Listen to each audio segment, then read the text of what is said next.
right. You remember USA Today, right? They published a survey this week claiming that Americans are facing the next election with serious dread.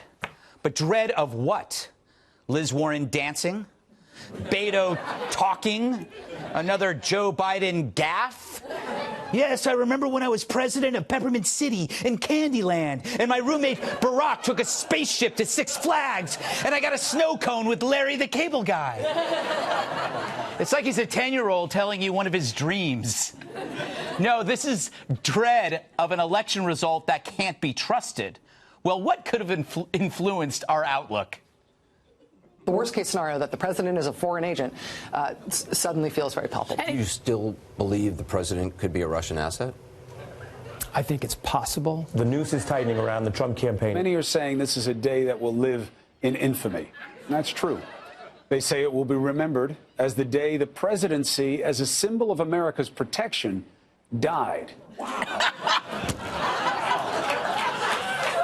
For 3 years, you had a media creating peak-level hysteria with commentators pretending to be newsreaders, claiming our election system was corrupted by the Russians who colluded with Trump. It was all BS, but the media's monotonous refrain continued, and it left us questioning whether any election result that you like will ever be accepted again. And not because the Russians might collude, but because the media and the Democrats will collude and refuse any result that they hate. But you'd think the media would have learned after all this. But this guy Kilimnik keeps turning up again and again. Konstantin Kilimnik, he's still Russian military intelligence. Kilimnik, a short man who goes by Kostya, this guy Konstantin Kilimnik is the key that unlocks that door. It seems like it would have to be. Those were good times. Well, you'd think they would have moved on, but no.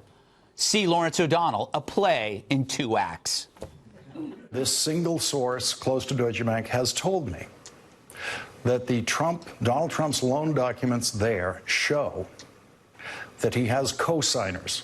That's how he was able to obtain those loans, and that the co-signers are Russian oligarchs. Last night on this show, I discussed information that wasn't ready for reporting. I repeated statements a single source told me about the president's finances and loan documents with Deutsche Bank, saying, if true, as I discussed the information, was simply not good enough. I did not go through the rigorous verification and standards process here at MSNBC before repeating what I heard from my source. I should not have said it on air or posted it on Twitter. I was wrong to do so. I'm no expert in journalism, but I can safely say that wasn't it. But to his credit, he apologized. CNN still refuses to admit their role in creating a mountain of collusion crap. It's an above-ground sewer, and they just keep climbing to the top and dumping more on. But there's another thing Americans dread. It's the Democrats.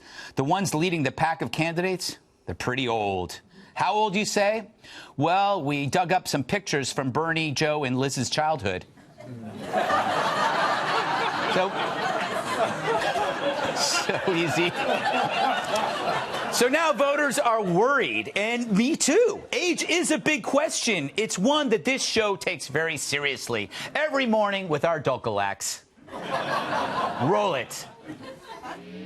Think some of the 2020 candidates have an age problem? We couldn't agree more. They're way too young. Older people are superior to young people in almost every way, because they excel at highly useful things like shushing loud people at movie theaters, confronting line cutters at the buffet, telling you what Rush said today on the radio, turning the lights off in every room, giving exact change at the cashier when purchasing elastic garters for their socks. They're also great at dispensing wisdom, hugs, and gardening tips, but not during Tucker because everyone has to shut up when Tucker is on. Still not convinced? Think about this, bub.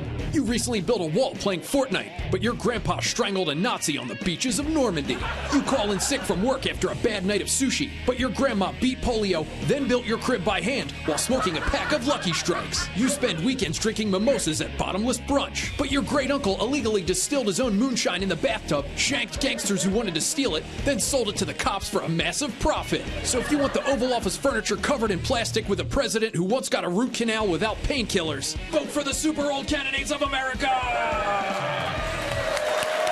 We love older people here. So age isn't the biggest concern. The big problem is credibility. Do we have confidence in any of these people? And do we trust the media to call this election fairly?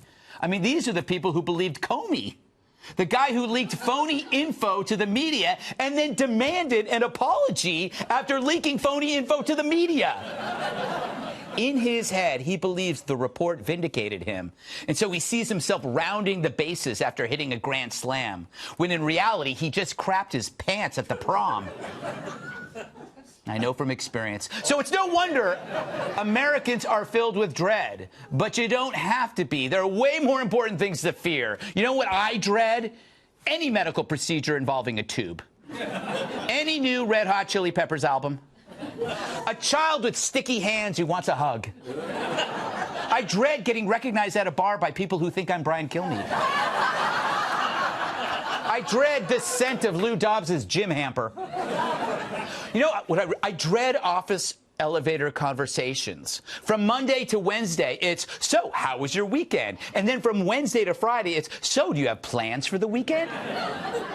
And I dread when my shampoo gets so low I have to use hand soap, which is what I normally drink when I run out of wine. As for you, dear viewer, there's nothing to dread about the election. If you like Trump and he wins, you get 4 more years. If you like Trump and he loses, you get 8 to 12 more years. I mean, you think he's just going to retire and move to the villages? And drive a golf cart to the local Starbucks to get a slice of pumpkin bread and chat about his 3rd hernia? No. Whether he's in the White House or out, it's still his show. And let's face it, we're all going to watch.